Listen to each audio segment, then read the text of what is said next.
Hi guys, welcome back to my channel. My name is Jade.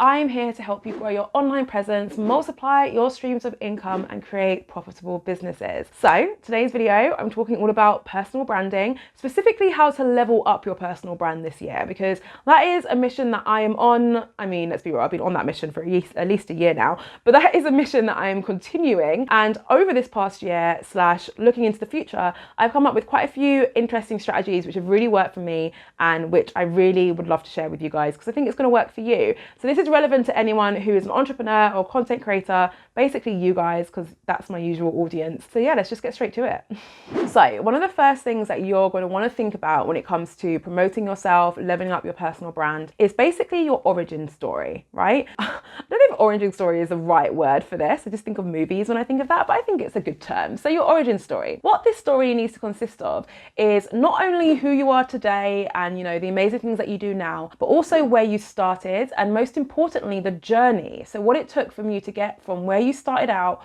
all the way to where you are today. So I feel like this will be really helpful if I talk you through the process of me coming up with my origin story, right? So when I was trying to really define mine, I thought about when my journey first began. So when did my journey to becoming an entrepreneur, to becoming a content creator, when did that begin? And for me, it really began in university. It's when I was studying marketing. That time very much built the foundations for the things that I learn and teach now. So that's where I started my story. I then wrote down and mapped out every significant thing that happened to me within my life between the time of me starting university and where I'm up to right now. Some of the things I wrote down weren't even relevant, or at least when I first was writing them down, I didn't think they were relevant to my story. I wrote them down anyway. And what I did then is I went through all of those significant things that happened and I asked myself, which of these had the biggest impact on who I am today? And by going through that process, I was actually able to identify some things that happened that I didn't even realize had a big impact on who I am today, and other things that happened that I may have thought had a big impact, but actually didn't compared to the others. And you basically want to go through that process until you get to a point where you've got a bit of a timeline. So from the beginning, the key things that led you to being who you are today, all the way up to the great, incredible person that you are now. And when you put all those things together and you get a bit of practice in with telling that story, you realize that the end result will be this really powerful origin story. Now, one thing that I learned recently, I was listening to a podcast. If I can remember the podcast, I'm going to find it and put it in the description. It was all about how to be your own PR rep. And during the podcast, they were talking about the power of a lean in story. And that's essentially a story where someone, like, when you're telling it, they're like, what? Or they're like, you know, they lean in like, oh my God, tell me more. That's the impact that you want your origin story to have on people. You want to be telling it and their response to be like, oh my God, what happened next, you know? And when I say this, I'm sure some of you will be thinking, I don't have a story, what's that interesting? But I promise you that if you do that exercise that I just took you through, you will end up realizing that actually your origin story is there, it is interesting, and people will lean in, okay? Believe in yourself. Two things I want to add to that before I move on to the next tip is you want this story to be real, okay?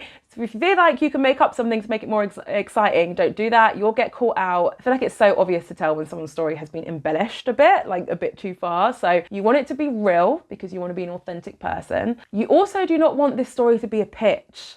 Okay, this isn't your elevator pitch. This isn't you just being like, I'm incredible. You know, there are other times for you to do that. This is literally about you being raw, authentic, open and honest and talking about how you got to where you are today. The next tip that I have for you, if you're trying to level up your personal brand and promote yourself this year or into the future, is to really treat yourself like an actual brand. And by that, I mean, think about your kind of core brand assets almost. So with a normal brand, right, you need to think about what your logo is. With a normal brand, you have brand colors. With a normal brand, you've got brand fonts. You've got all of these things which make up the brand's aesthetic. Now, people often sleep on this when it comes to your personal brand because they think it's only for like service or product-based brands. And that's not true, it's for everyone. So having a color palette from 3 to 5 different colors that you use on a regular basis on your website, if you create graphics on your social channels, you use those colors then. Same with your fonts, having 3 fonts, You can have more or less if you want, but usually it's like 3 fonts that you use for your headings, for your body, for your subheadings. You use these fonts on all of your different platforms, on your channels. And what this does, and the reason why I think this is important, is because it creates brand cohesion, right? And when you have a brand which is cohesive, it has a huge impact on your brand recognition. This is quite literally how often or how easy it is for someone to recognize a brand without actually seeing the name, right? That's what brand recognition is. And studies have actually shown that brands who use a consistent color palette have an increased brand recognition by 80%. Like, think about it, maybe go on your Instagram or something now and test it, but how often do you just see a color and already know who has shared that post? It's super important. People sometimes tell me that they know, they don't have to look at my thumbnail video. They can see my thumbnail at the corner of their eye and they know that that's one of my videos because I always use the same colors. You see how impactful having the same brand colors and brand fonts can really be for your personal brand. Okay, so that's something else I recommend that you do. But I just wanted to take a second to say, I hope you're finding this video useful so far. And if you are, please be sure to hit the subscribe button so you don't miss out on any of my future content. I release videos every week, but also I have a bunch of freebies available to you guys in the description bar below. So be sure to head over there and check those out. So the next thing you can do this year, what's going to really help you level up your personal brand, is to get really into digital networking. So if you're wondering what digital networking is, it's just networking online. I'm sure you could have guessed that, to be fair. Don't know why I needed to explain that further. But it's essentially the process of networking with people over digital platforms. So there's 2 reasons why digital networking is super important this year. One is because, we're not out and about as much as we used to be, at least people in the UK aren't. But the second reason is because digital networking, in my opinion, is more powerful than your standard face-to-face networking, because it actually gives you the ability to reach far more people and be a lot more efficient with your efforts. So here are some tips for anyone who's looking to get started out with digital networking. The first tip is to reach out to people within your community. And I do not believe in this whole competitors stuff. Like, I do believe in it from a business perspective. Like, I get we do have competitors, but from a networking perspective, I do not think that you can't reach out to people who are within a similar space to you or potentially have a similar audience to you. In fact, I think those are the exact people that you should reach out to. So find some of those people within your community who you traditionally would see as your competitors. Reach out to them and see if they'd be willing to chat and form a connection with you.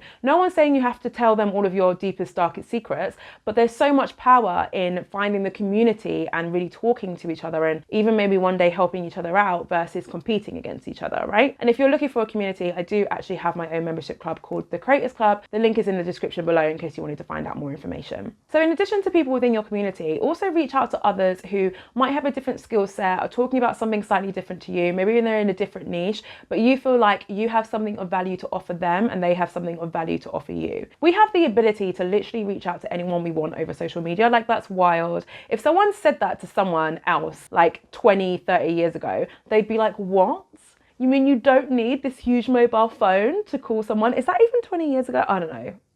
I've lost my dates. When was the mobile phone invented? I digress. And the point is that we have the ability to literally reach out to anyone we want. It's wild. Let's not waste this opportunity because we feel awkward or shy. Like, let's reach out to people and let's start forming some meaningful connections. Another thing that you can start doing in the realm of digital networking is to start looking out for and saying yes to different opportunities. One thing what will happen to you when you start to grow your following, regardless of what platform you're on, is that people will start to reach out to you to give you opportunities to join their podcast or to host an event. Really keep an eye out for those opportunities, or even if you see someone talking about that as an opportunity, reach out to them. But what you want to do is make sure that any opportunity you agree to is aligned with you, your values, and your audience. As long as opportunity is aligned with those few things, then why not go for it? Put yourself out there and start, joining conversations, joining podcasts, etc. So the final tip I'm going to give you, if you're really looking to promote yourself more this year, level up your personal brand, is to take pride in your social channels. Now, before you think, oh yeah, I already know to pay attention to my social channels, what I want to kind of focus on here, and this is a mistake that I've made, is you need to take pride in all of your social channels. If you have a presence on a social networking platform, right? So you have a channel set up on a platform, you need to make sure that that channel is well maintained. If you have no intention of maintaining that channel and it's a public channel, get rid of it. because I think it's detrimental to you. I think when you start to really promote and, you know, show up and really drive your personal brand, when people are searching for you, they come across that LinkedIn profile that you do absolutely nothing with, it doesn't add anything to you. It doesn't help. When someone searches for you, right? So say you've done a great job at promoting yourself and someone has searched for you online, whatever social channel they decide to click on, right? Whatever social channel comes up in Google, that's the channel that they're trying to communicate to you on. So if you have a LinkedIn page that you do not use or keep up to date, right? When someone searches your name and that LinkedIn page comes up, they click on it and they see that you are not active and there's nothing on your page. You have potentially lost your opportunity to connect with that person. Sometimes if they're really, really determined, they'll click out of it and they'll try and find you on another site. But a lot of the time you would have lost your opportunity then and there. And the reason why I'm saying this and the reason why I said that I'm victim to this is because I have a LinkedIn channel which is rubbish. It's not rubbish anymore, thank God. My other half, Jamie, has taken it under his wing and he is updating it for me and it is so much better than it was before. But it was so rubbish before. There was nothing on it. I always had this thing with LinkedIn. It was too professional for me. I felt like I couldn't be like how I am with you guys on YouTube on it. So I just didn't update it. And it made me look bad because I have all these other channels that I'm really focusing on and they're really well curated. And then I just had this LinkedIn channel, which was just rubbish, you know? So I urge you to really look at your whole suite of social channels. And if you have some that you do not use and that are public, get rid of them. Right? Just get rid of it or make them private. I mean, I have a Twitter account, for God's sake. I haven't tweeted in like 3-4 years, but it's private, so it's fine. So yeah, that's why that is in here as one of my key tips for you if you're looking to promote yourself more and level up your personal brand. That is it. That brings me to the end of today's video. I really hope you found it useful. If you did, I highly recommend checking out this video. It's all about the top mistakes that content creators are making, right? So if you are a content creator or you want to be a content creator, you've got to watch this video because there's some information in here that you've really got to know. Thank you so much for watching. As always, I cannot wait to see you in my next video.